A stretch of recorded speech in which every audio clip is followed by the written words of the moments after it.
Boa noite, irmãos. Para quem não falei, né?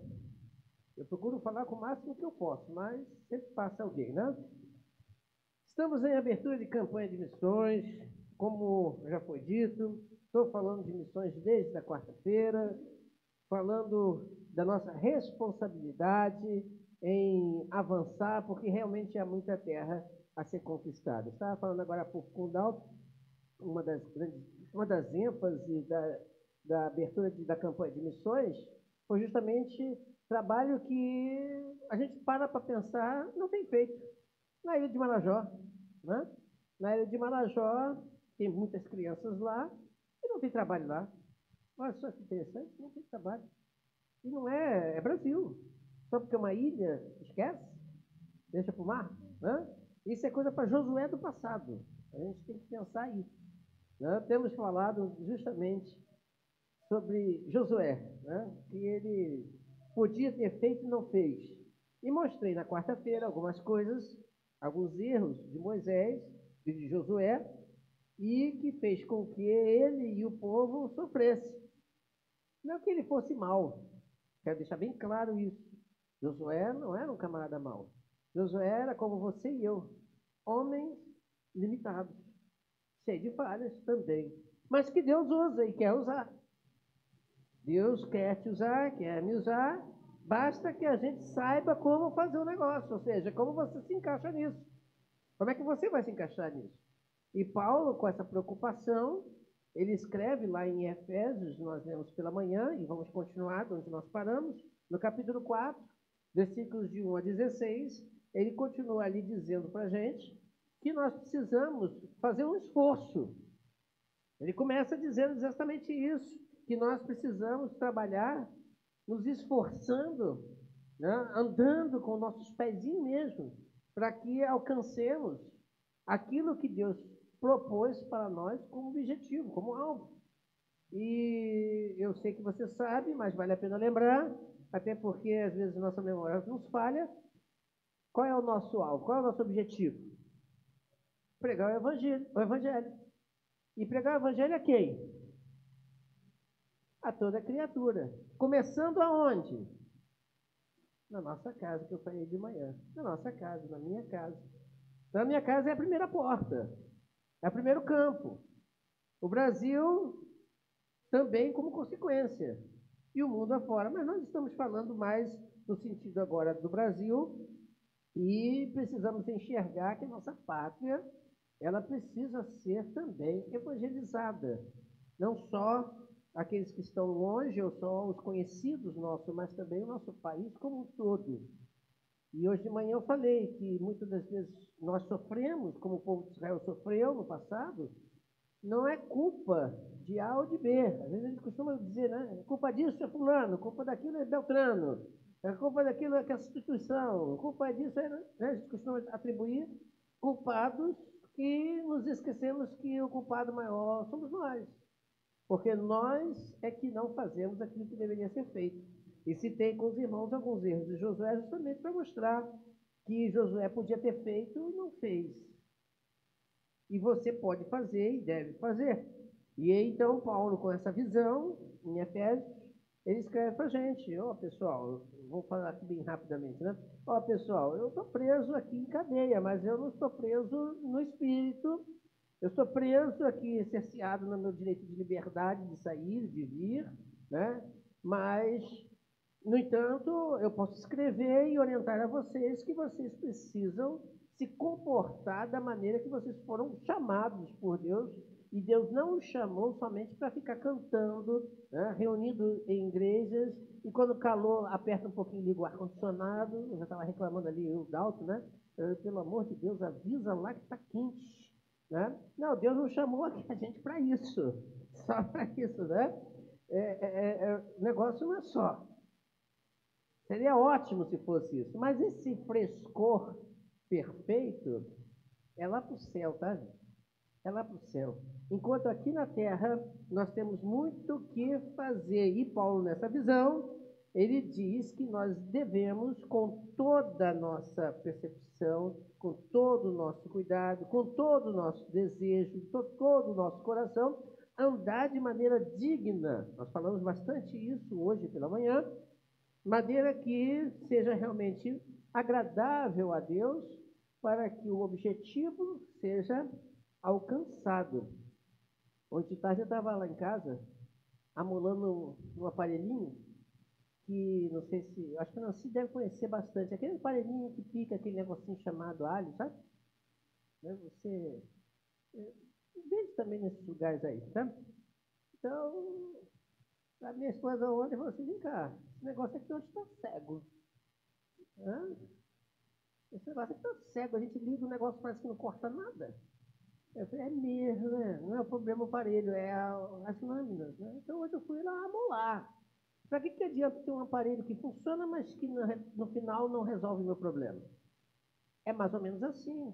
Paulo está dizendo para você e para mim, ó, Deus quer te usar, mas você tem que amolar, você tem que ajustar, você tem que se acertar para que a coisa funcione. E isso gera esforço. Paulo fala isso, quando nós falamos pela manhã, principalmente no versículo 3, que você precisa se esforçar para fazer. Foi o que Josué, inclusive falamos, né, que Josué não fez. Josué não fez tanto esforço como ele poderia ter feito. E Deus avisa ele. Lembra que eu falei de manhã? Ó, Josué, Moisés passou dessa para melhor, está aqui do meu lado, né? E agora é contigo. Esforça-te e tenha bom ânimo. É como Deus estivesse falando assim para Josué: Josué, eu sei que você tem uma dificuldade terrível. Você não é um cara de se esforçar e desanima com facilidade. Como se fosse mais ou menos isso. Então, por favor, se esforce, tenha bom ânimo, porque todo lugar que você pisar, esse lugar é de vocês. Quando ele se deu por satisfeito, está bom aqui, parou no caminho, nós precisamos pensar que isso gera realmente esforço e sacrifício. Por que nós precisamos nos esforçar e nos sacrificar? Por que isso é importante? Leia comigo, então, Efésios, novamente capítulo 4, e vamos ler dessa vez, na sequência, os versículos de número 4 em diante. 4 em diante, onde nós vamos continuar no estudo de agora da noite. 4 até o versículo de número 16. Então diz assim: há um só corpo e um só espírito, como também uma só esperança quando foram chamados. Há um só Senhor, uma só fé, um só batismo. Um só Deus e Pai de todos, que é sobre todos, por meio de todos e em todos. A cada um de nós foi dada a graça conforme a medida com que Cristo distribuiu os dons. Por isso é que foi dito, quando ele subiu em triunfo às alturas, levou cativo muitos prisioneiros e deu dons aos homens. Ora, o que significa ele subiu, senão que também havia descido às profundezas da terra?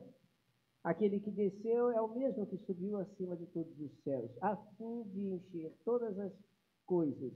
Ele designou alguns para apóstolos, outros para profetas, outros para evangelistas, outros para pastores e mestres, com o fim de preparar os santos para a boa obra, ou para a obra do ministério, outras versões, né? Para que o corpo de Cristo seja edificado, até que todos alcancemos a unidade da fé e do conhecimento do Filho de Deus e cheguemos à maturidade, atingindo a medida da plenitude de Cristo. O propósito é que deixemos de ser como crianças, levados de um lado para o outro pelas ondas ou jogadas para cá e para lá por todo o vento de doutrina, pela astúcia e pela esperteza de homens que induzem ao erro. Antes, segui a verdade em amor, cresçamos em todas as coisas naquele que é o cabeça, Cristo. Dele, todo o corpo ajustado e unido, pelo auxílio de todas as juntas, cresce e edifica-se a si mesmo em amor, à medida que cada parte realiza a sua função. Por que é importante esse esforço que você tem que fazer? Por que é muito importante? Bom, no versículo 4, versículo 5 e versículo 6, Três frases me chamam a atenção. No versículo 4 ele diz: há um só corpo e um só Espírito. Versículo 5, há um só Senhor, uma só fé, um só batismo. Versículo 6, um só Deus e Pai de todos, que é sobre todos, por meio de todos e em tudo. Por que é importante pensar que precisamos nos esforçar? Porque muitas das vezes, assim como Josué errou nesse ponto, nos esquecemos que você não está sozinho nessa batalha. E o esforço aqui é de união de corpo, não físico. Entenda, união de corpo espiritual. Há de ter um esforço muito importante, um esforço até que sobrenatural, podemos dizer assim, para que o corpo funcione plenamente. Vamos trazer para o nosso corpo físico. Vamos trazer para o nosso corpo físico. Para que um órgão funcione bem, o outro também tem que funcionar bem. Senão dá prejuízo. Concorda comigo? Você que já fez cirurgia de vesícula, assim como eu, vai entender o que eu vou dizer. O que é uma vesícula? Cadê o Dudu? Está estudando para isso. Dudu, o que é uma vesícula? Já estou testando ele, né? É esperto. O que é uma vesícula? É para armazenar, né? Isso aí. É uma bolsinha que você tem aqui, né? É para armazenar o quê? O bile. O que é o bile? É produzido onde? No fígado, o cara tá sabendo, né? Não dá cola não, tá? No fígado. Para fazer o quê? Para ajudar a digerir o alimento. Mas fazendo o que no alimento? Quebrando a gordura. Isso aí. Aí vai, realmente, de repente, alguém lá dentro resolve fazer assim, vamos armazenar um pouquinho mais? Aí começa a guardar demais. Aí vira aquele negocinho que chama-se, o pessoal comumente fala pedra, né? Aí aquele negocinho ali dentro, passa-se anos, ninguém sente nada, até que um belo dia você come um negocinho um pouquinho mais gorduroso e você vai no céu e vê estrelas durante o meio-dia de dor. Aí o médico chega para você e fala assim, ó, não tem jeito não, tem que arrancar esse negócio. Aí você vai e opera. Operou, tirou a vesícula. Aí o médico fala para você, agora vida normal. Não é assim que eles fazem, quem já operou? Não. Eles até dizem que pode viver alguma coisa, mas não é mesmo. Quem já operou sabe como é que é. Eu sei muito bem. Não vou dizer os vexames que eu já passei por causa disso. Simplesmente porque alguém resolveu, de uma hora para outra, complicar minha vida. E aí? O corpo funciona? Funciona. Estou aqui, estou falando, estou respirando, estou pensando, estou me alimentando. Falar nisso, eu comi um bolo delicioso agora há pouco. Vocês não adivinham de quê? Mas tudo bem. Poxa vida, já acabou, sabe? Mas veja, tem que ser cuidado. Porque eu não tenho aquele negócio chamado vesícula. Entendeu? O corpo de Cristo é a mesma coisa. Uma parte do corpo resolve dizer que ele é mais importante do que o outro. Ou começa a classificar outros como mais importantes do que ele. Ou acha que ele sozinho faz tudo. Ou, de repente, não contente com o trabalho de alguém, começa a minar o trabalho de alguém. O que acontece com o corpo? O que acontece com o corpo? Eu sei que você sabe. Você não quer falar. Fica o quê? Não entendi. Ele não morreu, não. Ele está vivo. Ele começa a ter problemas. Josué recebeu uma ordem de Deus. Josué, ó, você tem esta terra para conquistar. Mete o pé, faz a obra que tem que fazer. Andando, não se desvie nem para a direita nem para a esquerda. Faça força. Ele repete de novo. Faça força, tenha de bom ânimo, não desanime, estou contigo. Aí Josué entra, faz aquele negócio do Jericó maravilhoso. Aí todo mundo fala, coitado dos outros povos. Teve gente que tremeu na base. Mas aí Josué começou a não fazer o que tinha que fazer. O povo, parte do povo, se não todo o povo, também começaram a fazer o que não deveria ter feito. O que aconteceu? Quem sabe a história? Começaram a perder. Começaram a fazer aliança com o povo que não era para ser feito. E com isso, no final da vida de Josué, Deus diz, Josué, tu já está velho depois de 100 anos, né, que é o que ele tinha, né, por favor, ninguém aqui tem mais isso. E aí, ainda muita terra. Por que não conseguiu?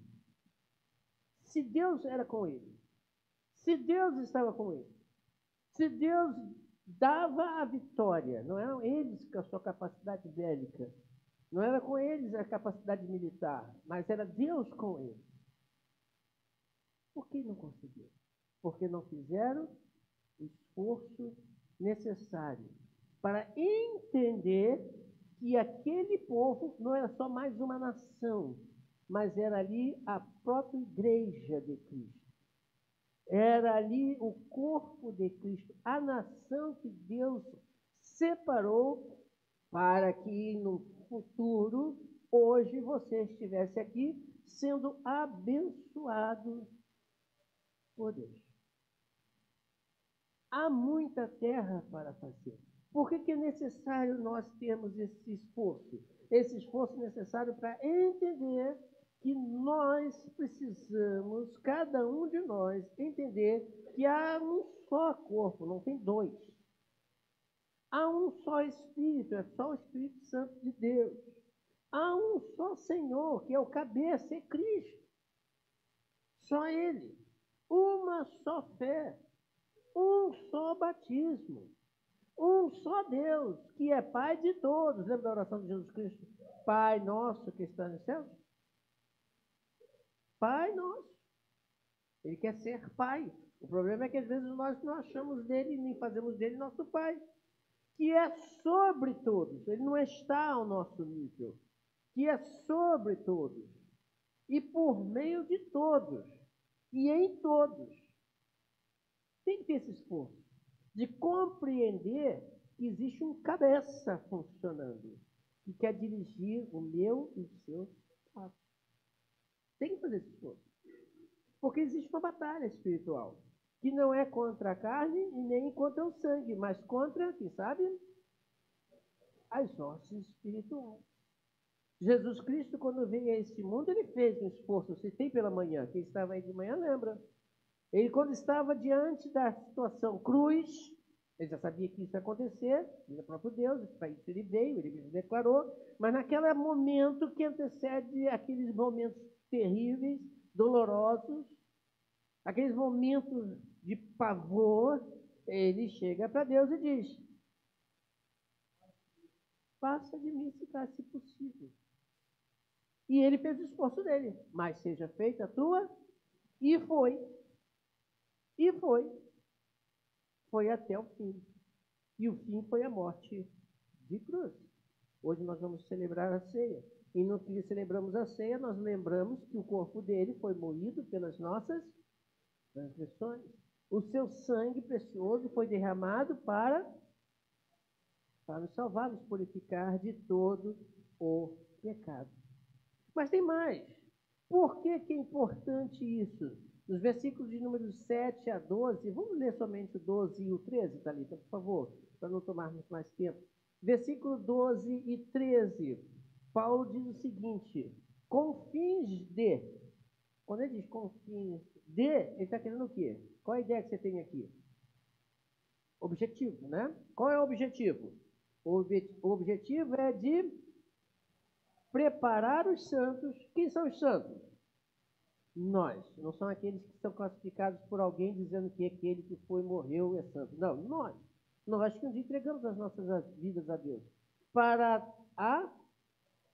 a boa obra, em algumas versões, ou para a obra do ministério, para que o corpo de Cristo seja edificado. O que mais? Até que todos alcancemos a unidade, ó Paulo falando de novo da unidade, da fé e do conhecimento do Filho de Deus, e cheguemos à maturidade, atingindo a medida e plenitude de Cristo. Atente para algumas palavras aqui. Nos preparar para. A palavra grega usada aqui é capacitar. Ele está nos capacitando. E a uns, nos versículos anteriores, você leu comigo, a uns ele deu para apóstolos, outros para profetas, outros para mestres, outros para pastores, outros para evangelistas. E em outra carta, como 1 Coríntios, ele fala outros também, outros dois, para que a igreja de Cristo, cada um fazendo a sua parte, né, aconteça o quê? Seja edificado. O corpo de Cristo seja edificado. A palavra edificado aqui no grego quer dizer ação contínua em construir. Não para. Ação contínua em construir. Quem sabe um pouquinho de inglês, entende de inglês, é uma coisa interessante. Aqui você lê edificado. Não é assim? Mas quem pega aí uma Bíblia em inglês, a irmã Mariana tem esse negócio aí, né? Pode ver? Está lá na expressão que você conhece em português, gerúndio. É uma ação contínua, que tem um início e não tem fim. É sempre. Vai indo. Começou ontem, vai hoje e vai amanhã. Continua sendo. É uma coisa interessante, muito parecido com o grego nessa hora. Aqui a palavra é justamente você sendo capacitado para construção, edificar. E nunca para. Nunca para. Por que eu digo nunca para? Porque Paulo diz que isso deve de acontecer até chegar à medida padrão de quem? Plenitude de Cristo. Não é só Cristo. Plenitude de Cristo. Aí você para e pensa. Eu tenho que ser igual a Cristo. Não ser Deus. Por favor, não pense que eu estou falando isso. Não. Mas nas ações de Cristo, ser como Ele foi aqui na terra. E aí tem um esforço. Por que tem que ter um esforço nesse ponto? Por que tem que ter um esforço? Vamos lá. Se coloque na pessoa de Jesus Cristo. Com todo respeito, se coloque na posição de Jesus Cristo. O que você faria quando Judas chegou para te trair? Não precisa responder. Com certeza eu até vou dizer o meu. Duvido que eu deixaria ele dar um beijo. Eu meti a mão na cara dele. Porque eu sabia que ele estava vindo me trair. Mas Jesus Cristo faz o quê? As palavras de Cristo qual é? Amigo. Amigo. Gente, para pensar. Se coloque lá. Isso é coisa fácil de se fazer? Seja sincero contigo mesmo, cara. Não diga assim que não, porque eu acabei de dizer que eu não faria. Eu tenho muita dificuldade nessa hora. Hã? Se coloque no lugar de Cristo. Pedro, você vai me negar, Pedro. Antes que o galo cante. Eu não. Eu não vou negar, não. Aí, primeira vez. Você estava lá? Não, não. Você é um de... Não, não. Não, não. Aí o galo canta e Jesus dá uma olhadinha para ele. Está lá escrito, né? Pode ver lá. Aí Pedro sai e vai chorar amargamente, porque ele percebe a besteira que ele fez. E depois de Cristo ressuscitado, chama Pedro. Pedro, tu me amas? Faz Pedro refletir. E quantas vezes nós, porque alguém nos faz um mal pequeno, a gente quase que falta excomungá-lo da nossa vida. E nem perdoa. Será que nós estamos indo pelo caminho da plenitude de Cristo, deixando de ser criança para ser maduros espiritualmente? Isso é um processo de edificação. Por isso que é necessário um esforço. Irmão Nilson aqui trabalha nessa área de construção, né, irmão? Levantar uma parede é fácil, irmão Nilson? Não. Virar uma massa de concreto sem bitoneira na enxada é fácil? Não. Nem pensar. Cavar para fazer uma alicerce. É fácil ou não? Não. Mas tem que fazer. Se quiser construir. Tem coisas que são fáceis, sim, de fazer. Trocar uma tomada. É fácil, né? Trocar tomada é fácil, né, mano? Se toda obra fosse trocar uma tomada, né? Tá satisfeito, né? Mas não é assim. Às vezes tem que fazer uma calçada com sol a pino, de meio-dia de janeiro de verão. Olha só. É fácil? Não. Mas tem que fazer. Tem que ser edificado. Tem que ser construído. A igreja de Cristo é da mesma forma. E Paulo tem essa visão. Olha, Josué não conseguiu porque ele não fez o esforço necessário. Josué deixou passar a oportunidade de ser também visto como aquele que conquistou toda a terra, porque ele deixou passar isso. Deixou para trás. Tem que haver um esforço para crescer, amadurecer, até chegar à estatura de Cristo. E isso envolve unidade de fé. Você crê em quê, afinal de contas? Quem você crê? Unidade de fé. Você crê em Jesus Cristo como Salvador e Senhor da sua vida? Aí você vai dizer amém. Eu não vou dizer não, porque cada um diz o amém que quiser, mas aí é o coração de cada um. Porque se ele é o único Senhor e Salvador da sua vida, você tem que viver como ele, sendo o seu Senhor e Salvador da sua vida. Mas às vezes nós vivemos de forma que ele não seja Senhor da minha vida, só em alguns momentos, e Salvador, porque eu trabalho para resolver meus problemas. Conhecendo o Filho. Conhecimento requer conhecimento preciso.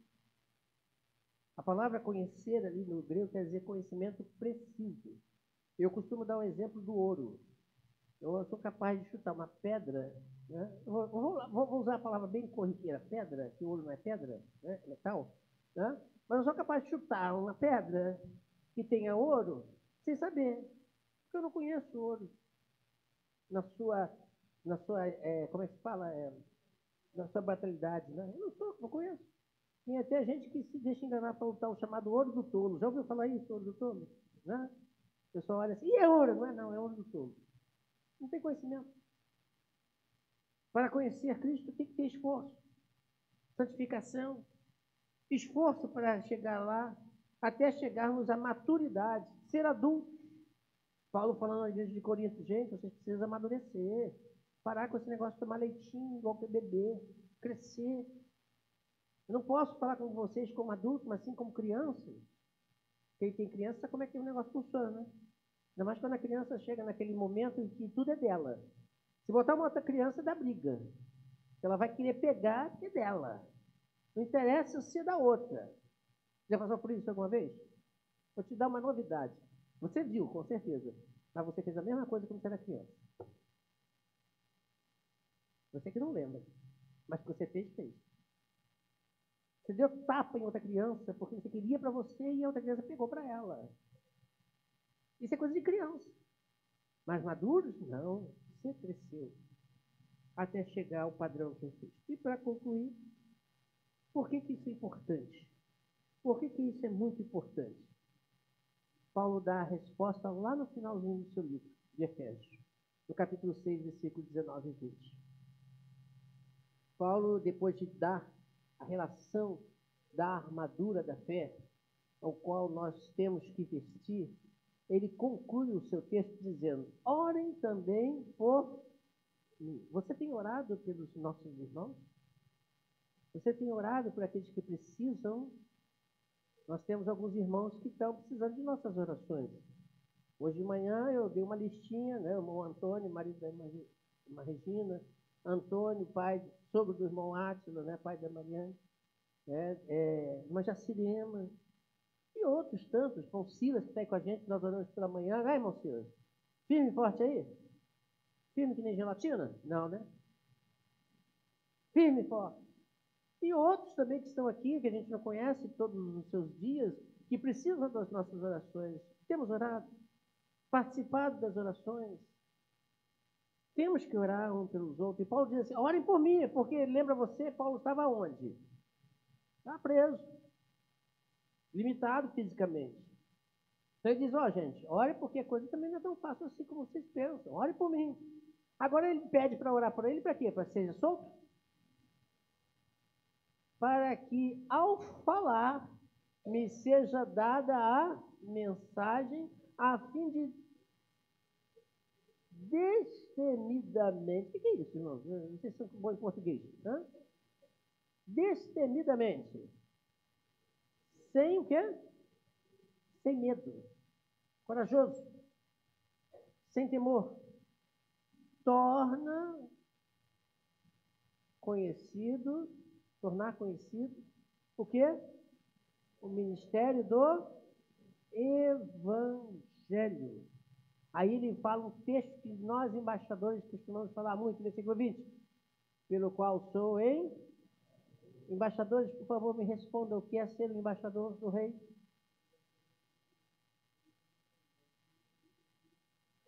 Muito bem. Isso que é embaixador. Né? Aprendeu comigo.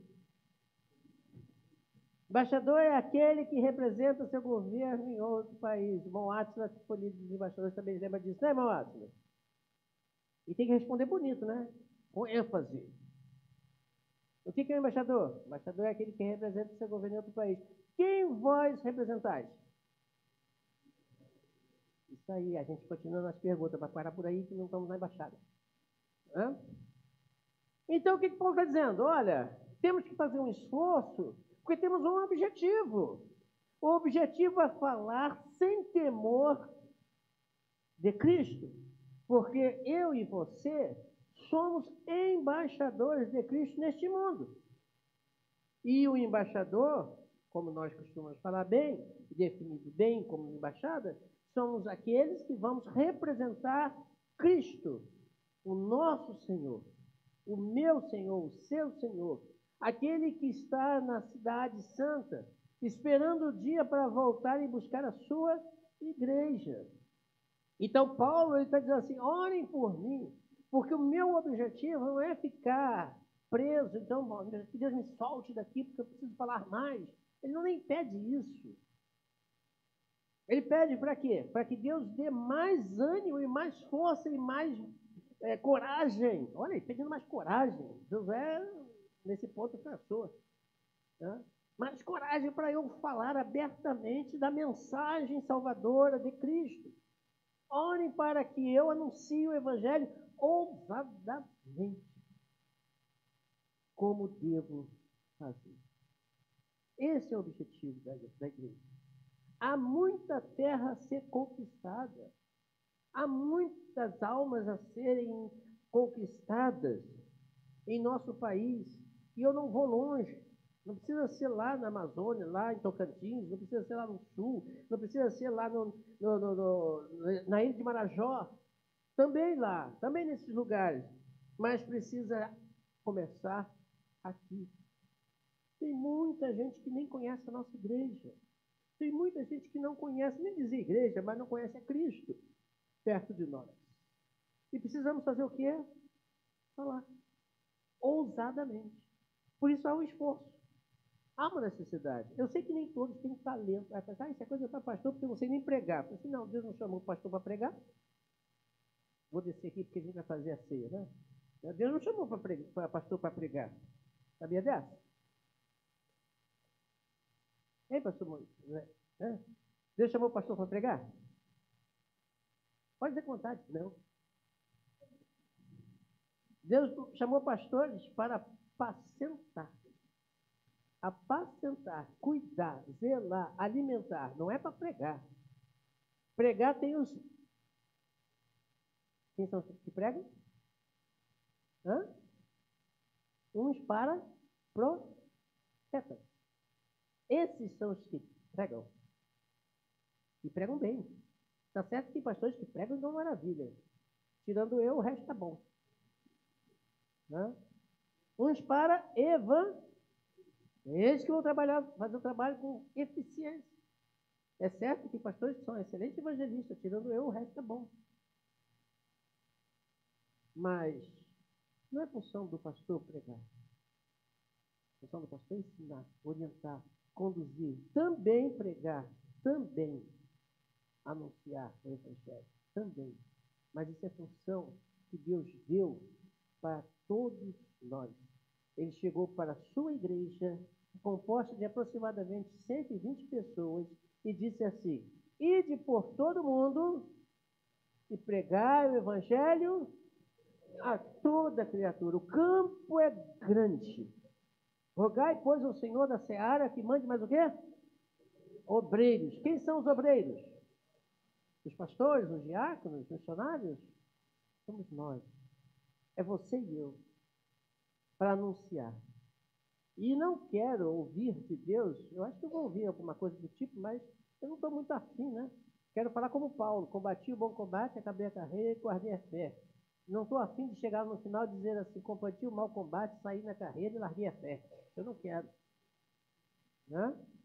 Eu quero nem ouvir essa expressão: ó, Denilson, tinha muita terra ainda para conquistar. O que você fez? Já ficou faltando muito. Eu não estou afim disso, não. E também não vou fazer que nem Moisés, não. Ó, eu e minha casa servirão ao Senhor e vocês escolhem quem servir. Também não vou fazer isso, não. É Josué, né? Josué. Desculpa. Josué. Vou fazer igual Moisés. Senhor, esse povo precisa de ajuda. Nos ajude. Nos ajude. Faça a sua parte, Senhor, que nós vamos fazer a nossa. Então, faça a sua parte. Faça a sua parte. Não somos perfeitos. Sim, nós não somos perfeitos. E para isso Jesus veio para nos ajudar a capacitar, enviando o seu Espírito Santo, para que nós sejamos testemunhas em todos os lugares. E para isso Deus nos capacitou a todos nós, lá atrás, para que você e eu fôssemos testemunhas, todos nós, de Cristo Salvador, pelo seu sacrifício na cruz do Calvário. Isso tem que ser esforço, tem que ter muito esforço, porque nós lutamos contra as hostes espirituais que não estão satisfeitas com o trabalho. E aí que está o problema. Não são contra a carne nem o sangue, mas contra as hostes espirituais. E nós precisamos estar atentos a isso. Que muitas das coisas que muitos no passado fracassaram foram porque cochilaram. Nem é que dormiram, mas cochilaram. E aí Satanás fez a festa. Não vamos dormir, não vamos cochilar. Vamos levantar os nossos olhos e ver que o campo é realmente grande. E se todos nós nos empenharmos, nós vamos alcançar o que Deus quer para cada um de nós, como corpo de Cristo. Corpo de Cristo. Vamos orar e depois vamos celebrar a ceia do Senhor. O que é a ceia do Senhor? Só para lembrar, a ceia do Senhor é um memorial